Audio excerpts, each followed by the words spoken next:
A paz do Senhor Jesus a todos. Deus abençoe vocês nesse dia. Estou muito feliz em mandar esse vídeo a todos vocês. Gostaria de meditar um pouco dos últimos dias de vida do nosso Senhor. Para isso eu gostaria que você estivesse aí com a sua Bíblia em mãos. Vou te dar um tempo de pegar a sua Bíblia. Nós vamos fazer algumas leituras e particularmente eu gostaria que você estivesse aí com a sua Bíblia na sua mão, para que nós possamos fazer junto a leitura do texto bíblico. A palavra do Senhor é maravilhosa, é poderosa. A Bíblia é a palavra do Senhor. Hoje nós temos a oportunidade de ter ela nas nossas mãos, né? Mas nem sempre foi assim. Nem sempre a Bíblia esteve disponível para as pessoas, né? Teve épocas da história que quem tinha uma Bíblia poderia ser morto, poderia ser queimado na fogueira. E nosso texto de hoje está em Mateus capítulo 26, verso 2.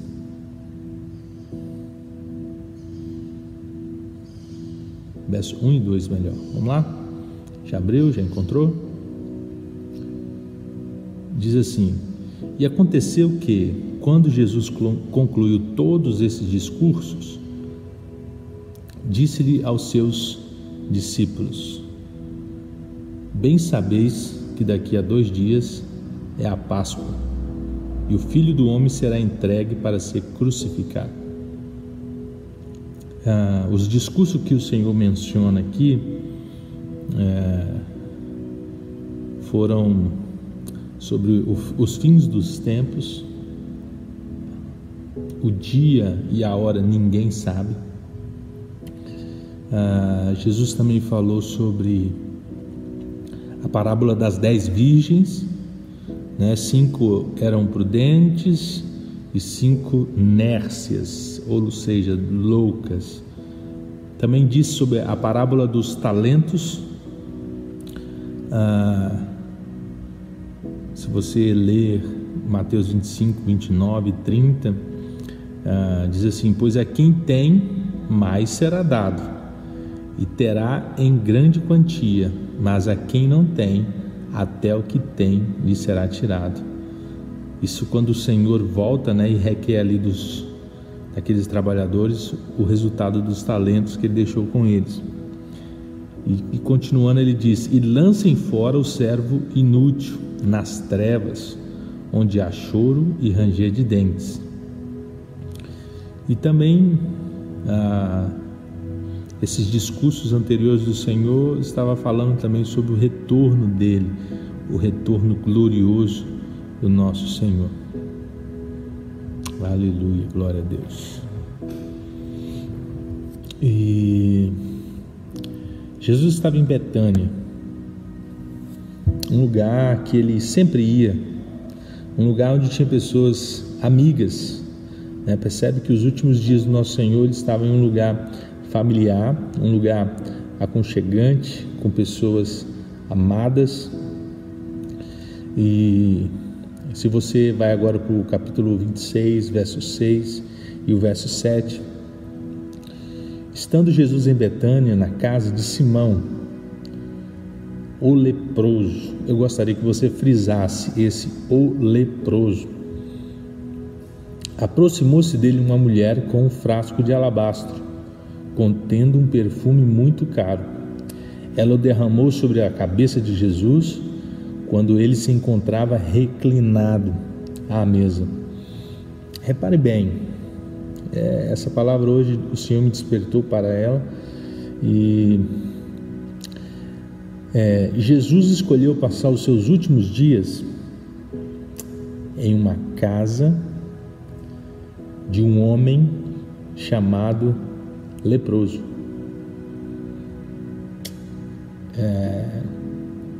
E eu acredito que você sabe que a lepra naquela época não tinha cura.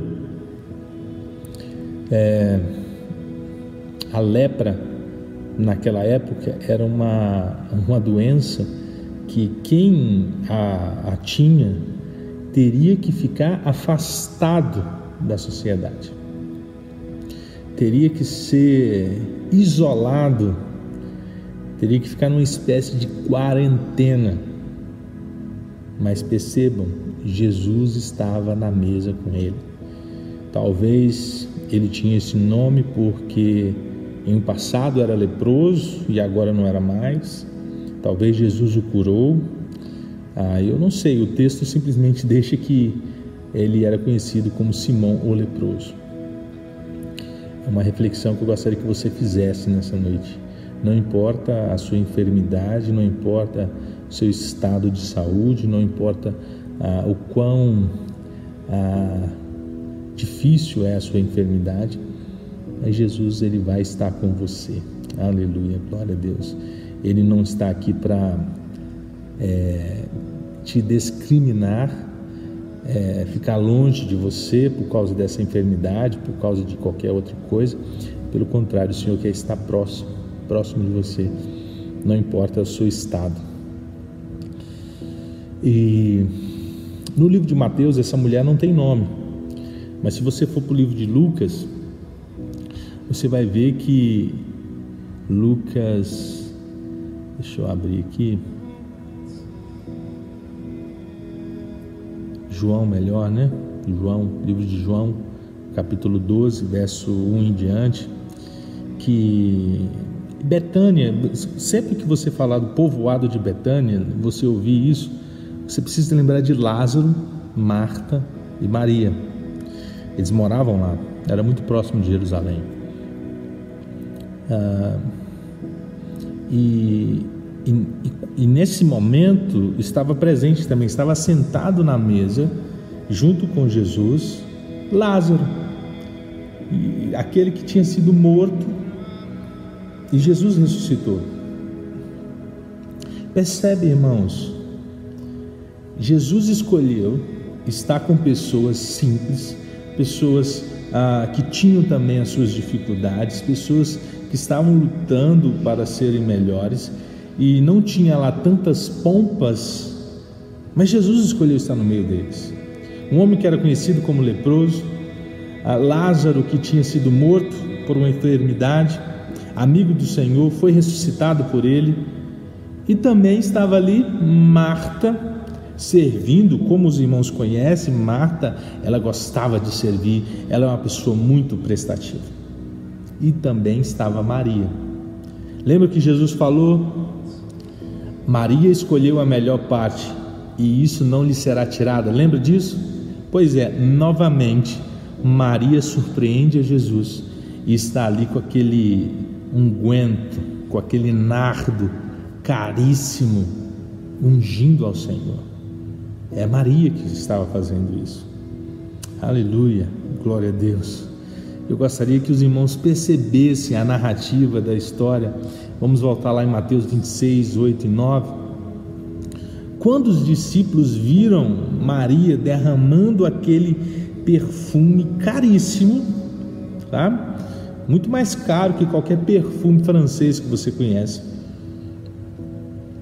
eles ficaram indignados e perguntaram: por que este desperdício? Esse perfume poderia ser vendido por alto preço e o dinheiro dado aos pobres. Olha, não parece uma boa ideia? Seja franco comigo, parece uma boa ideia. Nem toda boa ideia é uma ideia boa para Jesus. Nem sempre uma boa ideia é algo bom para Deus. Então, você precisa, além de ter uma boa ideia, ver se essa boa ideia agrada ao Senhor. Na obra do Senhor é a mesma coisa. E no verso 10, Jesus, percebendo tudo isso, disse-lhes: por que vocês estão perturbando essa mulher? Hein? Ela praticou uma boa ação para comigo. Prestem atenção, pois os pobres vocês sempre terão consigo, mas a mim vocês nem sempre terão. Lembram do que Salomão escreveu? Há tempo para todas as coisas. Há tempo de ajudar os pobres e há tempo de honrar o Senhor com os nossos bens. Há tempo de surpreender o Senhor com um ato como esse. Então, há tempo para todas as coisas. Isso que Jesus está ensinando, isso que nosso Senhor está ensinando. Os pobres vocês vão sempre ter com vocês, mas eu nem sempre. E quando isso acontece, Judas Iscariotes, né, ele fica já nervoso com aquilo. Ele, né, pegava o que tinha lá na bolsa das ofertas. Ele já estava corrompido, né? Ele já não era uma pessoa tão confiável como era antes, como era no início. E Judas, irmãos, é um exemplo para mim e para você do que não basta começar bem. Não basta começar bem. Nós precisamos terminar bem. Entendeu? Talvez você começou muito bem a sua caminhada, mas a pergunta é: eu estou terminando ela de forma satisfatória? Lembra de Salomão? Salomão começou muito bem, mas não terminou bem. E Judas começou bem demais. Era uma pessoa muito confiável. Irmãos, Judas era o apóstolo mais capacitado intelectualmente. Ele era uma pessoa extremamente confiável. No final da história dele, que ele se tornou o famoso Judas. E logo em seguida, então, o Senhor tem aquela entrada maravilhosa em Jerusalém. As pessoas jogam ali ramos ramos no caminho, e ele passa assentado em um jumento de uma forma muito simples, mas muito gloriosa. E as pessoas cantam Hosana, Hosana, aleluia, glória a Deus. Nós precisamos cantar Hosana, Hosana. E ele vai em direção ao lugar onde eles participariam da última ceia, né? O tão famoso quadro A Última Ceia estava prestes a acontecer. Os elementos da Páscoa judaica, os irmãos já conhecem.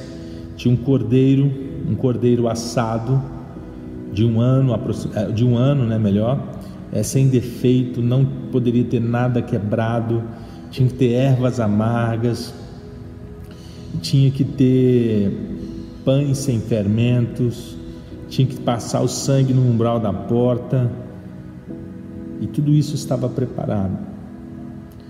E nessa última ceia,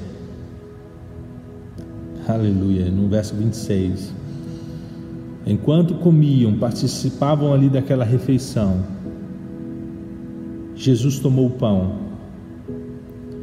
e deu graças, partiu e deu aos seus discípulos, dizendo: tomem e comam, isto é o meu corpo. E no verso 27, em seguida tomou o cálice, deu graças e ofereceu aos seus discípulos, dizendo: bebam dele todos vocês, isto é o meu sangue da aliança, que é derramado em favor de muitos para perdão dos pecados. Aleluia, glória a Deus. Essa cena, ela é maravilhosa. Essa cena é fantástica, porque aqui o Senhor, ele dá um novo significado à Páscoa. Senão nós estaríamos até hoje levando um cordeiro para ser sacrificado em nosso lugar. Mas o sangue de animais não poderiam perdoar os nossos pecados, não é verdade? Hebreus fala que sem derramamento de sangue não há perdão. Lembra que quando Deus pede a Abraão que sacrificasse a Isaque. E quando Abraão ia sacrificar, Deus manda ele parar. Quando Isaque estava caminhando, falou assim: meu pai, aqui está a lenha, aqui está o fogo, mas cadê o cordeiro? E ele diz: o Senhor proverá.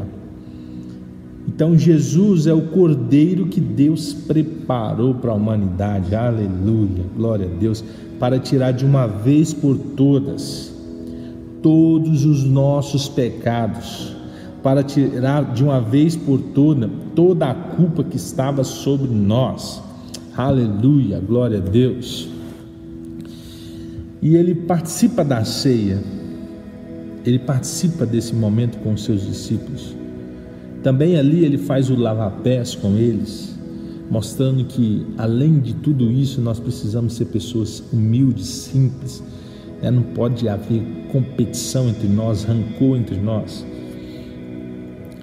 aleluia. Quando o apóstolo Paulo ele fala em 1 Coríntios 11, 23, vai dizer assim: porque eu recebi do Senhor que também vos ensinei, que o Senhor Jesus, na noite em que foi traído, tomou o pão.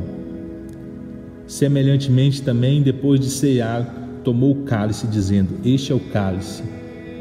este cálice é o novo testamento no meu sangue. Fazei isto todas as vezes que beberdes em memória de mim. Porque todas as vezes que comerdes desse pão e beberdes desse cálice, anunciais a morte do Senhor até que Ele venha, aleluia, glória a Deus. Toda vez que nós fazemos isso, nós estamos anunciando: o Senhor morreu por nossos pecados, nós somos perdoados através do sacrifício de Jesus, e nós ansiamos a sua vinda, nós desejamos que o Senhor retorne para que nós possamos ceiar com Ele novamente, aleluia. Como vai ser maravilhoso aquele dia, irmãos, aleluia. Se entre nós é algo fantástico, é algo maravilhoso, é uma experiência única, imagina aquele dia. Depois dali ele parte para o Getsemane. Os irmãos conhecem, ele estava angustiado, ele estava com seu coração tribulado, inquieto, e começa a orar. Convida os seus amigos, os seus discípulos mais próximos para vigiar com ele, e diz: Pai, se possível, tome de mim esse cálice. Aleluia. Se tivesse uma outra forma, Jesus teria feito, mas para que se cumprisse toda a justiça, Jesus ali, irmãos, ele estava saciando a justiça de Deus. Porque o salário do pecado é a morte. Então nós merecíamos a morte, mas Ele se entregou como uma oferta. Ele voluntariamente se entregou em nosso lugar, trocou conosco, resgatou as nossas almas, e aquele sangue inocente, puro, imaculado, nos purificou, saciou a ira do Senhor sobre a humanidade. Lá no capítulo 27, 33, 34, já está falando quando ele já estava lá no Gólgota, no Monte da Caveira. Antes disso, ele foi levado para Pilatos, ele foi levado para o rei Herodes, ele foi julgado pelos sacerdotes, pelo sumo sacerdote, pelo sinédrio judeu, foi julgado por todos, foi esbofeteado, foi cuspido, foi chicoteado, humilhado, aleluia, glória a Deus. E capítulo 27, verso 33, verso 34, eu gostaria que você prestasse atenção. Chegando ao lugar chamado Gólgota, que se diz lugar da caveira, deram-lhe a beber vinagre misturado com fel, mas ele provou aquilo, ele não quis beber. eu te desafio a parar para pensar, por que Jesus não quis beber isso? Por quê? Talvez depois você possa pesquisar aí na internet, que essa mistura era como se fosse um ato de misericórdia daqueles soldados. Essa mistura, ela era como se fosse um remédio de dor. Essa mistura aliviava a dor que eles estavam sentindo naquele momento, que eram dores terríveis. Então, essa mistura fazia com que eles ficassem um pouco mais aliviados, podendo em si até levar a deixar a pessoa um pouco meio assim sem consciência. Mas Jesus não quis. Sabe o que eu entendo disso? Ele não procurou aliviar o seu sofrimento de maneira alguma. Ele não quis pegar um atalho. Ele não quis sair fora daquilo que estava sobre ele, aquilo que o esperava. Irmãos, os nossos sofrimentos, o apóstolo Paulo fala assim, nossos leves e momentâneos. Existe uma glória muito maior à nossa espera, e se nós ficarmos correndo daquilo que nos espera, se nós ficarmos com essa, eu não posso sofrer, eu não posso fazer isso, irmãos, você pode estar perdendo aí a oportunidade de fazer como Jesus, ir até o fim, custe o que custar.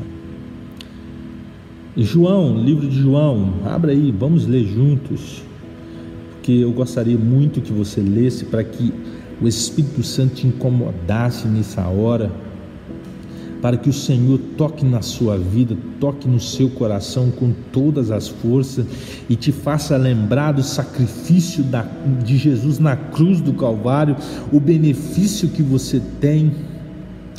Aleluia, glória a Deus. Toca, Senhor, nessas vidas agora, em teu nome, Senhor. Traz a memória deles todo aquele sofrimento, o sacrifício que o Senhor foi submetido, hoje nos traz vida, nos traz paz. Em João capítulo 19, verso 28 e 30, vai dizer assim: depois, sabendo Jesus que já todas as coisas estavam terminadas, para que a Escritura se cumprisse, disse: tenho sede. Agora sim, agora deixa eu tomar esse negócio aí. Estava, pois, ali um vaso cheio de vinagre, e encheram de vinagre uma esponja, e pondo-a num isopo, lhe achegaram à boca. E quando Jesus tomou o vinagre, disse: está consumado. Inclinando a cabeça, entregou o seu espírito. Aleluia. Entregou o seu espírito. Está consumado. Aleluia. Glória a Deus. Irmãos, aleluia. Eu não sei se você conhece essa expressão, está consumado. Essa expressão, muitos esportistas daquela época e de outras épocas falavam isso quando chegavam na linha de chegada, quando chegavam no final daquela disputa, ou seja, está terminado, eu venci. Era um brado de um vencedor, não de um derrotado. Muitas pessoas podem entender isso como assim: acabou. Não, o Senhor está dizendo: está consumado, eu venci, Satanás está derrotado. Aleluia, glória a Deus. E continuando, aleluia, ele vai dizer, se você ler comigo o que está em Colossenses 2, verso 14 e 15, vai dizer assim: e havendo riscado a cédula que era contra nós nas suas ordenanças, a qual de alguma maneira nos era contrária, e a atirou do meio de nós, cravando-a na cruz e despojando os principados e potestades. Preste atenção nisso, ele despojou os principados e potestades. E o que significa isso? O que significa isso? Quando Satanás, ele acreditou que estava vencendo, na realidade ele estava cavando a sua própria sepultura. E Jesus, ele vai ao inferno, ele toma a chave da morte do inferno e ele desfila publicamente. Enquanto na terra parecia que ele tinha perdido, espiritualmente estava tendo uma humilhação pública de Satanás diante de todos os seres celestiais. Satanás estava sendo envergonhado, destronado, despojado, estava sendo tomado tudo o que ele aparentemente tinha, tudo. E hoje Jesus, se você ler Apocalipse 1:8, ele diz: e tenho as chaves da morte e do inferno. Irmãos, Jesus é vencedor. Jesus, ele tem todo o controle, tudo está em suas mãos. E eu te convido a você se entregar a Ele, para que Ele possa estar no controle da sua vida. Aleluia, glória a Deus. Se você ler João capítulo 10, verso 11, você vai ver que Jesus é o bom pastor e Ele dá a vida pelas suas ovelhas. Em João capítulo 10, verso 18, ele vai dizer que ninguém a tira de mim, ou seja, ninguém tira a vida dele, mas eu a dou por mim mesmo, por minha vontade espontânea. Tenho autoridade para dá-la e para retomá-la. Ou seja, o Senhor estava entregando e depois ele também tinha autoridade para recuperar a sua vida. E Mateus capítulo 5, verso 17 vai falar assim: não pense que vim abolir a lei ou os profetas. Não vim abolir, mas cumprir. Ali na cruz do Calvário, do Gólgota, Jesus cumpriu toda a lei, toda a justiça que estava predita na lei de Moisés. Aleluia, ele venceu. E hoje nós precisamos estar naquele que venceu. Por isso que na ceia o Senhor, Ele não nos instrui mais a participar da Páscoa. Comer um cordeiro, não tem nenhum problema você comer esses elementos da Páscoa judaica, não tem nenhum problema. Mas para nós, o verdadeiro significado é o corpo de Cristo, o sangue de Cristo. Nós precisamos trazer a memória do sacrifício, da entrega, da renúncia e da vitória do nosso Senhor. Se Jesus só morreu e não ressuscitou, irmãos, nós somos os miseráveis, nós somos loucos de estar falando isso. Mas amanhã eu vou falar um pouco mais da ressurreição do nosso Senhor. Te desafio a ficar atento. Amanhã às 18 horas nós vamos lançar a continuação dessa ministração, falando da ressurreição do nosso Senhor e a importância agora de nós estarmos esperando a sua vinda, o seu retorno. Que Deus te abençoe. Medite hoje, agora, medite no sacrifício do Senhor. Traga a memória, traga a lembrança, tudo aquilo que Ele passou e o benefício que nós temos em estar nele, esperar nele. Que Deus te abençoe, que as bênçãos do Senhor te alcancem nessa noite, que a proteção do Senhor te alcance agora, você e sua família, e que principalmente a salvação do Senhor entre na sua vida. Deus te abençoe. Te desejo paz e prosperidade.